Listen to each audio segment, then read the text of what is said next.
Start it up. It's my great pleasure to introduce Casper Van Dien, someone I've been watching for a long time. I think, in my opinion, I think Tarzan is still your best movie, but wow, you've had a long career. I mean, I know how Edgar Rice Burroughs probably would have been proud of you playing that character, I'd say. And I have a copy of the book you did a foreword of recently. And yes. I know how much you love the characters. So congratulations on that movie. I saw it in a cinema in Sydney when it was released. So I was Well, I think we're the only one. I was one of the few. That's you know what's interesting about that? You know, it's interesting that movie. Carl Schenkel, the director, who is a German-Swiss director who did Night Moves and very talented. Unfortunately, you know, there was so many different people writing different takes of that script. The original script was a combination of 5 of the first Tarzan books. Not 5 of the best first Tarzan books, I think. Like that would have been epic. Beasts, and Tarzan, the Lost City of Opar, and Tarzan, and then his son. It was just a whole bunch of just combinations. And then in the end, we were supposed to have Tarzan's, all his animals were supposed to come fight, like they did in the last Tarzan movie.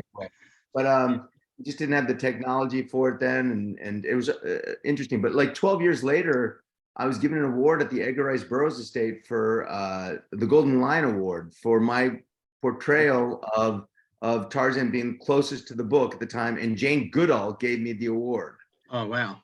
And there was 3 other Tarzans there. It was kind of fun. Well, there you go. That actually puts the icing on the cake for me, because you deserved it. I mean, it was a movie that stands the test of time. I think it's picked up. It's got an audience now.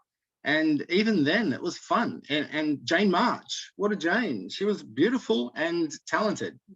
I'm so, her and Steve Waddington, they're still married. They have a kid. I love them. Yeah. I still talk to them every once in a while. I've gotten to do 3 films with Steve now. I love them. They're amazing. And I'm, you know, well, I just, what a thrill that this was in. Yes, I love Edgar Rice Burroughs, because this is an interesting thing for me. My dad's hero when he was a kid, my grandfather, put ropes from the back porch all the way into the forest, all the way up to the front. My dad said he could almost make it from the back porch to the front porch with a hop, skip onto a rock, and then onto the porch, he said. Oh, cool. Because his favorite character was Tarzan. Yeah, right. And my dad was always my idol, so it was a great thrill for me to play my father's idol. Well, it was a very hard movie to track down. I mean, I have a DVD copy of it, but I had to order it from overseas in some obscure place. It's a hard movie to track down, but I have it in my collection. It is, because I think like 6 people have seen it. So and one of them was in Australia, apparently. I remember exactly where I saw it, in a cinema in George Street in Sydney. It was in a little underground cinema, and I totally loved it. You know, we're talking the 90s here, so I was a lot younger, but yeah, I just wanted to finally say to you, I think it's a great film. Well, I'm just I'm so thrilled that you liked it. Thank you so much. It was a lot of fun to be that. I wish we had more time, money, and and whatever else we wanted to, and the technology. Then they just weren't. You know, I just don't know what happened to everything in it. But the original script was the best. And then when they started fighting and changing the script, that's what made more problems in it. But there was still the core part of it. But I think that when you're matching, and also it was a rated R film that we made, right. And then Warner Brothers, it was the first acquisition for them. They watered it down, did they? Yeah, they turned it into a PG movie instead of an R movie, which is hard to do in editing afterwards. Oh, for sure. Great poster too. Really cool picture. So everything about it's great. So you're so sweet.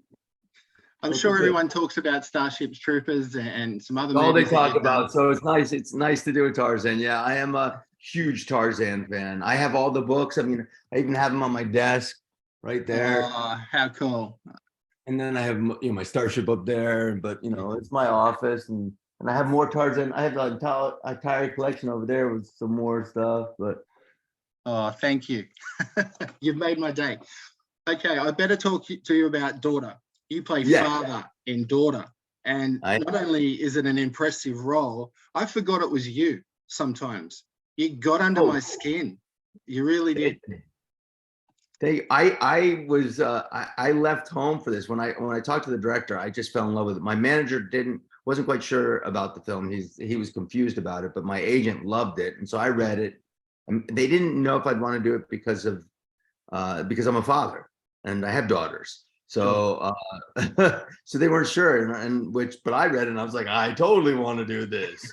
This is amazing. And then you get on set, and we shot it all on film, and then we had a fire break out, so we were down for 5 days, and we had to come back. We didn't know if the whole thing was going to be burned down, because that area was burnt down. Yeah. But our place was safe. It was just, we just lucked out with that, and we had to do one take. I had to do another take another time, because 4 days later, after I shot that one scene where I was talking a lot to my son, preaching, teaching. Oh, that monologue, yeah. Well, the director came to me 4 days later and said, Casper, we have to shoot it again. The magazine was not good. So all that was gone. So we had, and I'm like, when are we shooting? He goes, now. I have to switch the scene. And I was like, oh no. So I had to learn all that again, and then reshoot a scene that I had shot 4 days, but he didn't tell me until we got on set, because they didn't tell him until they got on set. Yeah. But I was a thrill to be a part of that movie. What did you do to prepare? Because as I said, I forgot it was you. It's totally, I know you've done some action movies and you've done some thrillers before, but this is another level. And you're acting in a gas mask some of the time. Did that make it more intense or more difficult to enact? I think that they created a great, my director, Corey Deschamps, he created a great environment. And he shot it long, and everything was on, like I said, on film. And the old cameras that they were shooting the stills on was from like the 50s, and then and they were using old film, and then the old Polaroids, they were using the first original Polaroid, and then we used it, and everything was like, and there was things off. And then all the quotes that he had in there, I was digging them up looking them up in the on the internet, and trying to find out where these quotes were from, and I was picking his brains. I was so fascinated with the way he wrote this guy, and incredible dialogue, so good.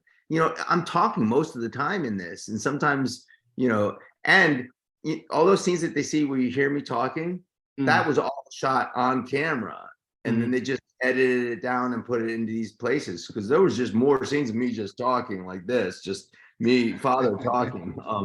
And just preaching. But I loved the way he had edited it together, and his dance sequence. I was just so impressed with them, and the actors were at top of their game for me. Yeah, in particular, Elyse and Vivien, of course. Firstly, how was it to work with them? I mean, I'm sure in between takes you said a few dad jokes or something to lighten the mood.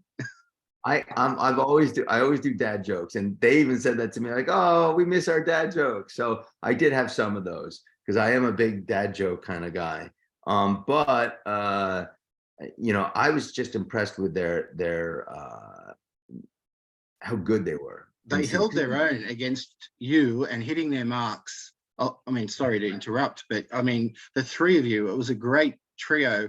And then Sun as well. I mean, but the girls were impressive. Yeah, Ian was so impressive too, because he was just everything he did, that maniacal laugh that he had, and that I was like, oh my God. In the scene when he did that, it almost took me out of it for me, but it was so damn good. I was so impressed with everybody, and Corey would do these shots, and he just would think about everything, and he's a very thoughtful man, he's very outgoing, gregarious. He's got a lot going for him, but he's a thinker, and you watch him thinking, and you ask him a question, he takes his time and then goes and looks and searches. So that was fascinating for me, and it was a lot of fun. But what I did was I sent him a picture. I had a beard. I said, can father have a beard? He goes, yeah. And I sent him another picture. I parted my hair down the middle. I go, how about this? He goes, perfect. So I parted my hair down the middle, and I'm leaving, and my kids and my wife are all like, oh my God, this is so creepy. And I was like, thank you. And I went to work, drove to work as father, did my work all day, drove back as father, and they're like, oh my God, you still look creepy. And all I did was part my hair down the middle. And for some reason, but I felt like I was put on the skin of this guy and just doing Yeah. it, and I had so much fun with it. Did you switch? Like, say you're Casper and you're a great guy, likable, telling dad jokes, but then once the camera started rolling, you just went into that mode, that father mode, I guess. Well, you know, I used to be more. There was different times in my acting career where I was studying different Sure. techniques and more method or not method, different Yeah. acting coaches, different people who had studied under different people.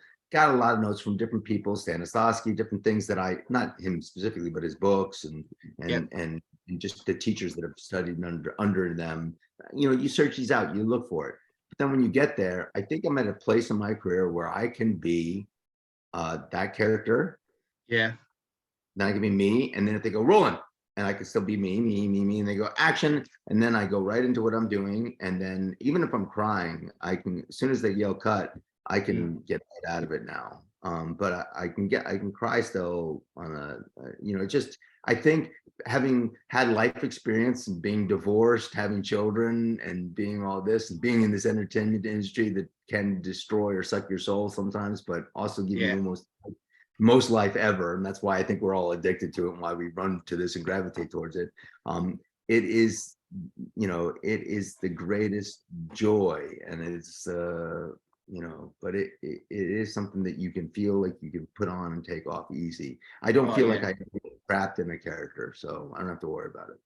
No, well, I think that you can probably expand your repertoire by doing these indie films, which is very important to do in one's career, I would suggest. But being in such other bigger blockbusters in the past, does that help you be a little bit more choosy with different projects, smaller projects like this one? You know, it's ones like this sometimes are far and few between.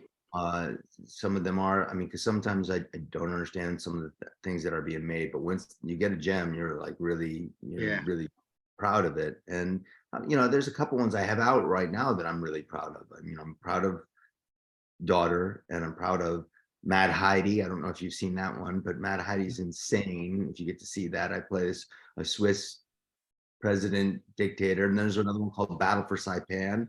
It's the cheesiest movie you ever see, Mad Heidi. It's based off the Heidi of the Alps. Yeah, I So want to see it now, that's for sure. it's a Swiss exploitation, like a Robert Rodriguez grindhouse film. Yeah. It's just nuts. And it did really well too. And then there's Battle for Saipan, and then I did a movie with Bo Duke, Tom Wampat from Yeah. Dukes Has, called County Line No Fear. That's out right now too. So I have a whole bunch out, and I also have another one called Heart of a Champion, which is a kid family movie that's doing really well right now, and that just came out too. So I got a lot. And I have That's another one great. with Tom DeLonge from Blink 182. He directed me in a movie, and it's got aliens, and it's like an Amblin film. That one's coming out soon too. Monsters of California. So right. Mate, I am going to get on all those. I mean, I've followed your career for a long time. Oh, Around Tarzan, of course, being the uh, focal point. Before we wrap up, because I know my time is just about up, with Daughter, Corey told me to ask you if you could tell me a dad joke, one of your favorites. well, the other day I was wondering why the frisbee was getting bigger, and then it hit me. Okay. Now I understand why everybody liked you on set, that is for sure. With Daughter, can you tell me why people should watch it? There are so many movies to choose from streaming these days. There's so many alternatives, but I found it to be an interesting movie that I just had to watch a second time because I was picking up things. You know, In your own opinion, why should people watch it? it's interesting because I saw it a second time. I don't usually watch my movies, but I saw this one twice, and I saw things that I hadn't seen before.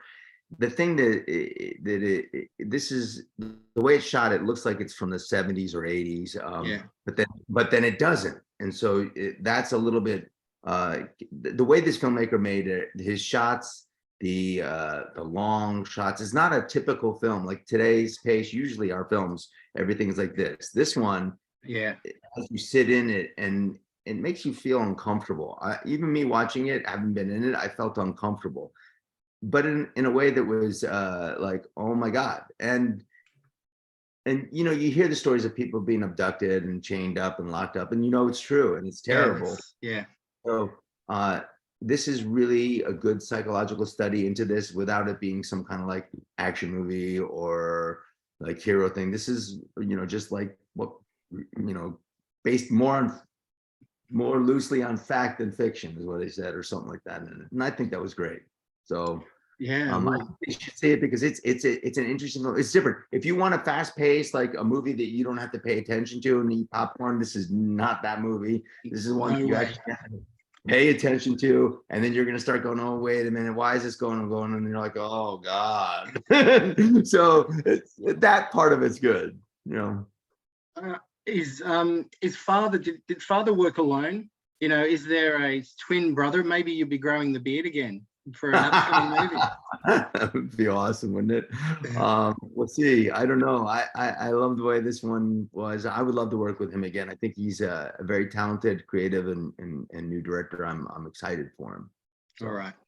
Well, maybe another time we can talk a little bit more about Tarzan, Starship Troopers, and another movie I liked that you were in called The Pact.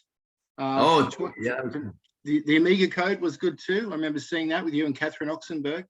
So yeah, bit of a fan. So great to finally meet you, Casper, and maybe you'll come down under sometime soon. I hope to. I have a film I might be shooting down there soon, so we'll see. Okay, I hope so. Me too. Thank you so much.